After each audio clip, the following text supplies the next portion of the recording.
샬롬, 평안하십니까? 요한복음 14장 27절 말씀입니다. 평안을 너희에게 끼치노니 곧 나의 평안을 너희에게 주노라. 내가 너희에게 주는 것은 세상이 주는 것과 같이 아니하리라. 너희는 마음에 근심하지도 말고 두려워하지도 말라. 오늘은 성령의 열매 네 번째 시간으로 화평에 대해서 말씀을 드리겠습니다. 화평에 대한 말씀을 전하겠다며 요한복음 14장에 평안을 너희에게 주노라는 말씀을 읽었는데, 화평은 헬라어로 에이렌이라는 단어로 함께 한다는 뜻을 가지고 있는데, 이 말이 히브리어로는 샬롬인 것입니다. 샬롬을 우리말로는 평안으로 번역을 많이 했죠. 자, 사람이 행복하려면 무엇이 가장 필요합니까? 좋은 환경? 많은 사람들이 환경이 좋아야 행복해진다는 생각을 하고 최선을 다해 좋은 환경을 만들기 위해 노력을 하죠. 물론 나쁜 환경보다는 좋은 환경에서 지내는 것이 좋고, 저도 이왕이면 우리 교회 자녀들이 좋은 환경에서 좋은 교육을 받고 자랐으면 합니다. 하지만 그것이 행복의 절대적인 조건은 아닙니다. 미국에 에델 듀폰트라는 여성이 있었습니다. 이 여성은 세상에 좋은 것이란 좋은 것은 다 소유했던 여자입니다. 듀폰트 회사의 맏딸로 태어나서 어마어마한 재산을 물려받았고, 또 명문대학에서 공부를 아주 잘했습니다. 거기에다가 당시 미술가들이 미국 최고의 미인이라고 인정할 만큼 아름다운 미모를 가지고 있었습니다.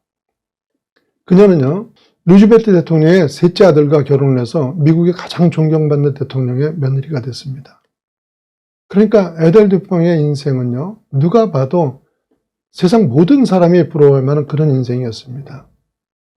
그런데 40대 초반 나이에 자기 집 목욕탕에서 잠옷 허리띠로 목을 메고 자살을 합니다.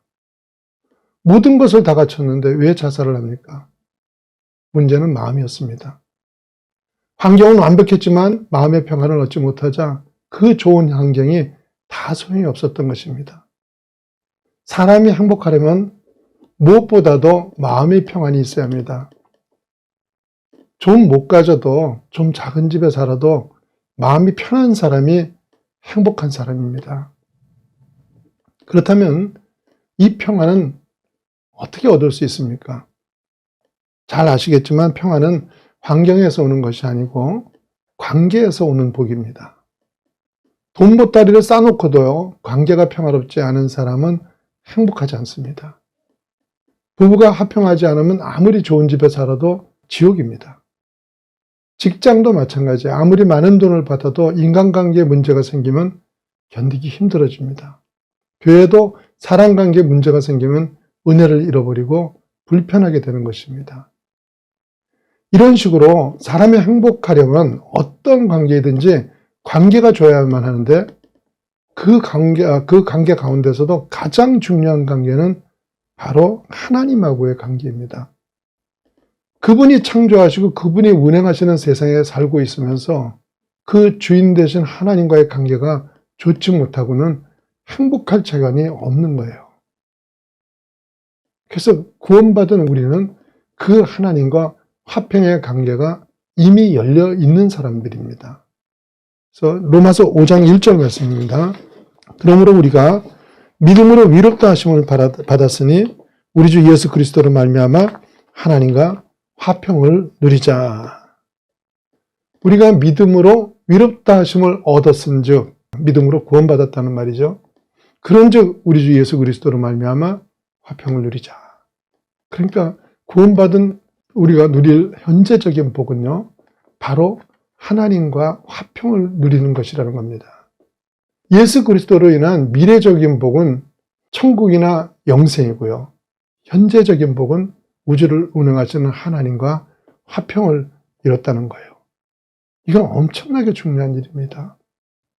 그리스도가 이 일을 이루어주신 게 얼마나 엄청난 복인가를 알기 위해서는요, 우리가 예수님을 믿기 전에는 하나님과 어떤 관계였던가를 먼저 아셔야 합니다. 로마서 5장 10절 말씀입니다. 곧 우리가 원수 되었을 때 그의 아들이 죽으심으로 말미암아 하나님과 화목하게 되었은즉. 자, 우리는 원래 하나님과 어떤 관계였다고 얘기하십니까? 원수 관계였다는 거죠. 왜? 그분에게 불순종했기 때문입니다. 그런데 만물의 주권자이신 하나님과 원수로 산다는 게 어떤 건지 아십니까? 저는 중학교 2학년 때 저희 학교에서 가장 싸움 잘하는 소위 짱이라는 아이하고 원수가 돼본 일이 있습니다. 이 아이가 우리 반에 있었는데 완전 무법자였어요. 아무나 불러서 때리고 먹고 싶으면 자기 마음대로 아무 도시락이나 꺼내먹고 이러면서 반 아이들을 괴롭히는 거예요. 그런데 어느 날 오후에 수업 시작 종이 울리고 다 자리에 앉아 있는데 이 중학교 2학년밖에 안 된 녀석이 어디서 담배를 피다가 허둥지둥 달려들어오는 거예요. 막 뛰어들어오는데 제가 지금은 작은 키가 아니지만 그 당시에는 번호가 4번인가 5번이었어요. 제일 앞줄에 앉아 있었어요. 앞줄에서 뛰어가는 녀석 앞에 발을 슬쩍 내밀었는데 타이밍이 잘 맞아서 그랬는지 그 아이가 몸이 공중에 붕 떴다가 떨어지는 거예요. 발을 건 나도 놀랬지만요. 반 아이들 전체가 놀랐어요. 잠깐 공포스러운 시간이 지나가는데 선생님이 들어오시고 수업이 시작됐어요. 근데 이제 전 그날부터 고생이 시작된 거예요. 종만 치면은 재빠르게 선생님이 쫓아나갔다가 다음 수업 시간에 선생님하고 같이 교실에 들어오는 이런 생활을 하는 거예요. 점심시간이고 학교 끝나고 돌아갈 때고 모든 게 공포의 연속인 거예요. 학교 오는 게 그런 고역이었고 전학하고 싶은 생각밖에 안 드는 거예요. 근데 여러분요, 학교 때 동급생 불량배하고 원수가 돼도 사는 게 아닌데 그렇게 불안하잖아요. 그 만물의 주권자이신 하나님과 원수된 형편이라는 것이 어떻겠습니까? 그래서 하나님과의 관계가 잘못된 사람은 어떤 성취를 이뤄도 평안이 없고 그렇기 때문에 평생을 이리 뛰고 저리 뛰면서 불안한 가운데 사는 겁니다. 그런데 우리는 예수 그리스도로 인해서 하나님과 화목을 이루고 그분의 사랑과 보호하심으로 인해서 평화를 누리게 된 것인데요. 이 평화는 세상에 주는 평화하고는 다르다고 하십니다. 요한복음 14장 27절 말씀입니다. 평화를 너에게 끼치노니 곧 나의 평화를 너에게 주노라. 내가 너에게 주는 것은 세상에 주는 것과 같이 아니하리라. 너희는 마음에 근심하지도 말고 두려워하지도 말라. 자, 이 평화는 세상에 주는 평화하고 다르다 그랬는데 어떤 면이 다른 겁니까? 환경으로 얻은 평화는 환경이 바뀔 때마다 아침 저녁으로 변해야 합니다. 하지만 하나님이 주신 평화는 소유나 여건이나 환경에 지배받지 않습니다. 오히려 모든 것을 잃은 그 시간에 상상할 수 없는 평안을 누림으로 해서 세상을 놀라게 합니다. 사자굴에 들어간 다니엘, 불구덩이에 들어간 다니엘의 세 친구 모두 평화를 누립니다. 원형 경기장에서 사자밥이 되어 죽어가던 초대 교인들, 2차 대전 때 가스실로 끌려가는 그 시간에도 찬양하던 유대인들, 이들 모두가 도저히 평안할 수 없는 극한 상황 속에서도 흔들리지 않은 평안을 누렸던 사람들입니다. 하나님을 믿는 이들에게는 이런 평안을 주신 거예요. 그런데 그런 극한 상황도 아닌데 예수를 믿으면서 우리가 평안이 없는 이유가 뭐 때문입니까? 죄 때문이죠. 우리가 예전에 뭐 때문에 하나님과 원수지간을 했습니까? 죄 때문이죠. 오늘날 우리도 마찬가지입니다. 예수님의 십자가로 하나님과 근본적인 관계는 회복이 되었지만 지금도 죄 가운데 있으면 하나님과의 관계가 막히고 평안을 잃게 되는 거예요. 물론 세상 사는 누구도 죄 지을 수 있습니다. 그렇지만 우리가 가지고 있는 죄는요, 하나님과의 관계를 회복하기 때문에 회개할 것은 회개하면서 하나님과의 관계를 회복하셔야 합니다. 그래야지만 평안을 잃지 않습니다. 두 번째는 이웃과 화평을 이루어야 합니다. 어떤 사람은 사람과의 관계가 꼬여 있으면서도 하나님과의 관계가 좋기 때문에 괜찮다고 말을 하는데 하나님이 주시는 평안은 그렇게 오는 게 아닙니다. 참 평안은 먼저 하나님과 관계가 좋아야 하고요. 그 다음에는 자신과의 관계에서 샬롬이 일어나야 하고 마지막으로 내 주변의 사람들과 샬롬을 이루어야 하는 것입니다. 그래서 성경이 말씀하시기를 로마서 12장 18절 말씀입니다. 할 수 있거든 너희로서는 모든 사람과 더불어 화목하라 이렇게 말씀하신 거예요. 만약 이웃과의 화평이 없게 되면 히브리서 12장 14절 말씀입니다. 모든 사람과 더불어 화평함과 거룩함을 따르라. 이것이 없이는 아무도 주를 보지 못하리라. 이러면서 하나님과의 관계가 막힌다고 말씀을 하십니다. 그러니까 이웃과의 관계가 막혀 있으면서 나는 하나님과 관계가 괜찮기 때문에 평안하다고 생각하는 사람은요, 사실은 착각하고 있는 것입니다. 이게 우리가 이걸 잘 확인할 수 있었던 거가 밀양이라는 영화 아시죠? 거기 나오는 위계 살인범이 아들을 잃고 매일매일 분노와 절망으로 살아가던 피해 여성에게요. 난 하나님을 만났다. 하나님이 나를 용서해 주셨다. 그래서 난 좀 평안하다. 이렇게 말함으로 인하여 여인을 분노하게 만드는데요. 그런 평안은 하나님이 주시는 참 평안이 아닙니다. 성경은 나 때문에 피눈물 흘리고 있는 그 이웃과의 화평이 없이는 하나님을 볼 수 없다고 하셨습니다. 우리가 진정한 평안, 진정한 샬롬을 원하신다면 나 때문에 눈물 흘리고 있는 사람이 있는지를 살펴봐야 합니다. 이렇게 평안을 이룬 사람은 이제 그 평안을 세상에 나눠야 합니다. 그래서 예수님이 말씀하시기를 우리가 어디를 가든지 마태복음 10장 12절과 13절 말씀입니다. 또 그 집에 들어가면서 평안하기를 빌라 그 집이 이에 합당하면 너희 빈 평안이 거기 임할 것이요 만일 합당하지 아니하면 그 평안이 너희에게 돌아올 것이니라. 여러분, 우리가 복의 근원인 이유가 무엇 때문이에요? 믿는 우리로 인해서 세상이 평안을 이룰 수 있기 때문입니다. 그런데 오늘날 교회, 또 교회 다니는 사람 하면 떠오르는 이미지가 뭡니까? 샬롬, 피스메이커 이런 겁니까? 아니죠. 밤낮 들리는 소식이 어느 교회가 싸운다, 둘로 쪼개졌다, 목사가 쫓겨났다, 장로가 쫓겨났다 이런 것들이에요. 이게 오늘날 교회 현실입니다. 왜 이런 일들이 일어나는 것입니까? 평화에 대한 인식이 잘못됐기 때문입니다. 어떻게 평화를 얻는 것인지를 잘 못 알고 있기 때문입니다. 그래서 예수님께서요. 누가복음 19장 41절과 42절 말씀입니다. 가까이 오사 성을 보시고 우시며 이르시되 너도 오늘 평화에 관한 일을 알았더라면 좋을 뻔했거니와 지금 내 눈에 숨겨졌도다. 여러분요. 예수님이 예루살렘 성을 보고 우시면서 너도 오늘 평화에 관한 일을 알았더라면 좋을 것이다. 이렇게 말씀하셨는데요. 그 말 뜻이 뭐겠어요? 평화가 뭔지를 모르고 산다는 거예요. 왜 그렇게 말씀하십니까? 세상은 어떻게 평화를 이루려고 합니까?